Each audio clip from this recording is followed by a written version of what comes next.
Robert Gatlin came to Walton County from Alabama and was elected sheriff in 1941. And he had served about a year when one day he got a complaint about illegal whiskey being sold here in town. So along with his chief deputy, or his only deputy, Kurt Miller, with a search warrant, they went to the gentleman's house. He was a black gentleman named Alfred Snipes. And after serving the search warrant, they were in the house. A struggle erupted, and in the process, Alfred Snipes was shot 4 times. There was a struggle for the gun between Deputy Kurt Miller and Alfred Snipes, and the gun discharged. And in the end, as Alfred Snipes escaped and ran out the door, Sheriff Gatlin was dead. He had been shot twice. Well, when Alfred Snipes fled the scene, Kurt Miller was wounded, or he had been hurt. The sheriff was dead.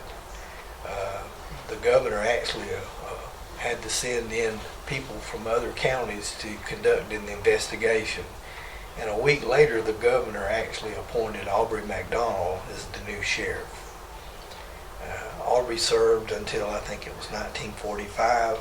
Kurt Miller actually ran against him and beat him. A few years later, Aubrey won again, and he went back and forth with Kurt Miller finally leaving office, I think, in 1961. They captured Alfred Snipes. They had a trial, I think, the following year, and the jury found him guilty of premeditated murder without mercy, and which evolved into an automatic appeal in the Florida judicial system. This is where the case gets very interesting.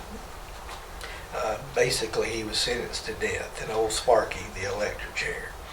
His defense attorney, Mr. Flournoy, appealed, and in the Tallahassee and Supreme Court, they ruled that he was entitled to an appeal or another trial.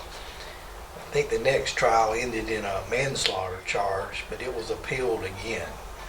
And in result, Alfred Snipes was released on a 4-3 vote by the Supreme Court after they ruled that he was entitled to self-defense, to protect himself. The town probably wasn't very happy back then with the outcome, but there was a lot of little ironies that went along with this case. It was 1980 before Walton County actually had 8 deputies under Quinn McMillan. It's hard to believe there was only 1 deputy and a sheriff in 1942. You also have to look and see that the population of Walton County in 1960 was only a little over 15,000, and the Funiac had almost 6,000 of the citizens. Whiskey was also very common back then. It was being made by a lot of prominent families. A lot of money was being made. If you wanted to drink, well, you had to go find it at a private club, or you buy moonshine. It's just hard to believe how much the county has changed just in the last 80 years. And it wasn't until the 60s that Walton County actually had the wet-dry elections, and they went wet where it was legal to be able to buy and sell bonded whiskey, beer, and wine.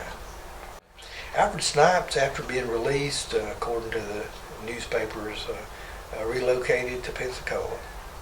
In 1938, one of the previous sheriffs, Mr. Adkisson, was also killed in the line of duty.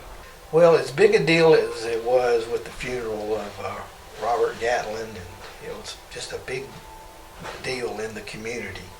A lot of people came, and it was a mournful time.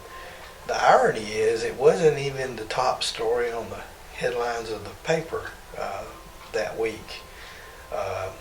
There was a mention of the sheriff being killed, but the top story that week was they thought they had struck oil in Walton County. and that made the headlines. All right, prior to Robert Gatlin being killed in 1942, Clayton Daniel Atkinson, the sheriff at the time, 1938, was actually killed in the line of duty. Him and a guard was at where they were at a person's house were murdered by a constable, and so it was another tragic time in Walton County history. Another ironic thing that's significant, when the sheriff died, his wife was actually appointed sheriff of Walton County. I think she was one of the first female sheriffs in the state at that time.